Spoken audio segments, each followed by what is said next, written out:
రాష్ట్రాన్ని అభివృద్ధి చేయడానికి ముందుకు పోయాం.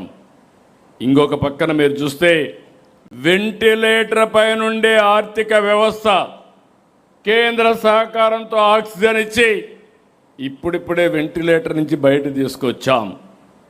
మీరందరూ అనుకుంటున్నారు చాలా ఈజీగా అయిపోయిందని. ఈరోజు రాష్ట్రంలో ఉండే ప్రజలందరికీ విజ్ఞప్తి చేస్తున్నా, 10 లక్షల కోట్ల రూపాయల అప్పు, బ్రాండ్ దెబ్బతినడం, అప్పులు కూడా ఆస్తులు తాకట్టు పెట్టి వడ్డీ కూడా 13-14%. దివాలా తీసిన రాష్ట్రానికి డబ్బులు ఇవ్వాలంటే రిస్క్ ఫ్యాక్టర్లో ఎక్కువ ఇంట్రెస్ట్ కూడా ఛార్జ్ చేసే పరిస్థితి వస్తుంది.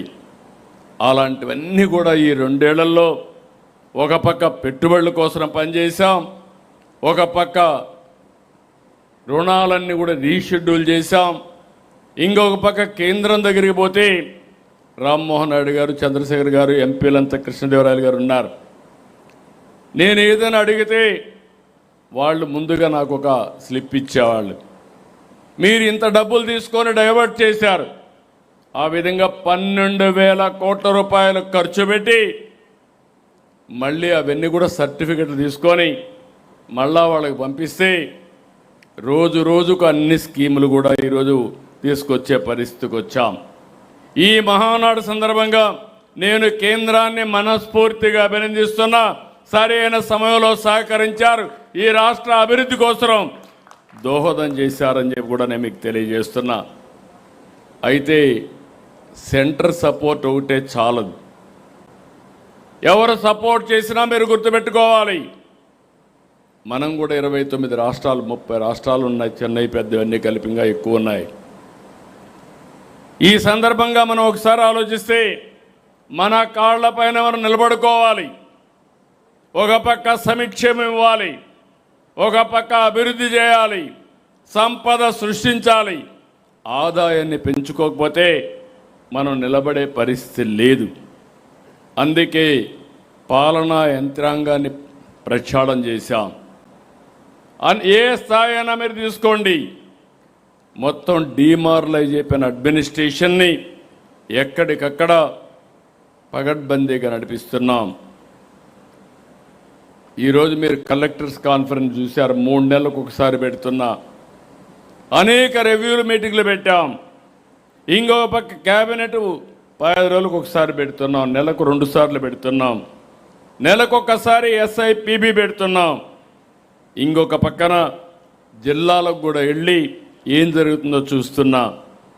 ఈరోజు పేదల సేవలు, పట్టాదారు పాస్ పుస్తకాల పంపిణీ, స్వచ్ఛాంధ్ర, సంజీవని ఇలాంటివన్నిటి కూడా జిల్లాలకు వచ్చాం.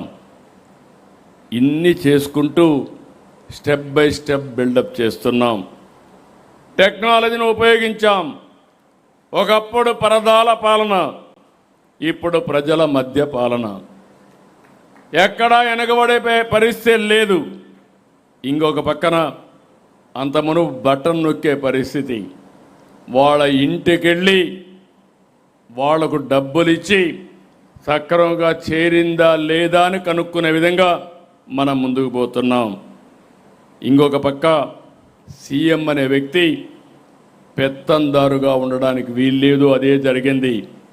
నేను నమ్మేది సీఎం అంటే కామన్ మ్యాన్. కామన్ మ్యాన్కి ఎంత అందుబాటులో ఉంటే అంత పేదవాడికి న్యాయం జరుగుతుంది. ప్రగతి అనేది ఆప్షన్ కాదు, కంపల్సరీ. ప్రగతి లేకపోతే సస్టైనబిలిటీ ఉండదు. అందుకే మీరు చూస్తున్నారు 24 గంటల్లో ఈరోజు ఇక్కడ కూర్చున్నారు, మళ్ళా సాయంత్రం పోతే ఇంకొక మీటింగ్ పెట్టుకోకపోతే మనం నష్టపోతాం. అందుకే ఎప్పటికప్పుడు ఒక్కొక్క ప్రాజెక్ట్ గ్రౌండ్ అవుతూ ఉంటే, లోకేష్ గారు ఆ రోజు గూగుల్ వచ్చిందంటే నేను ఆనందపడా. RCR మిత్తలు వచ్చిందంటే 1,40,000 కోట్లంటే ఆనందపడ్డాం.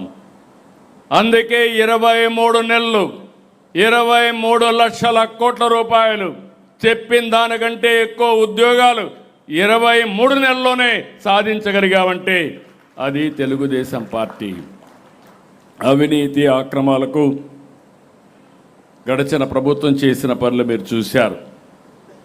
ఈరోజు మనం అన్నీ కూడా ఇది చేశాం. ఈరోజు ఇంకొక పక్క ఏది కూడా నేను నమ్మేది ఒక దూరదృష్టి ఉండాలి. ఊరికే మాటల్లో చెప్పేసి కూర్చుంటే ఏది కాదు. మీ అందరికి కూడా చెప్తున్నా, నేను విజన్ డాక్యుమెంట్ తయారు చేశాం. ఇందులో స్పష్టత ఉంది.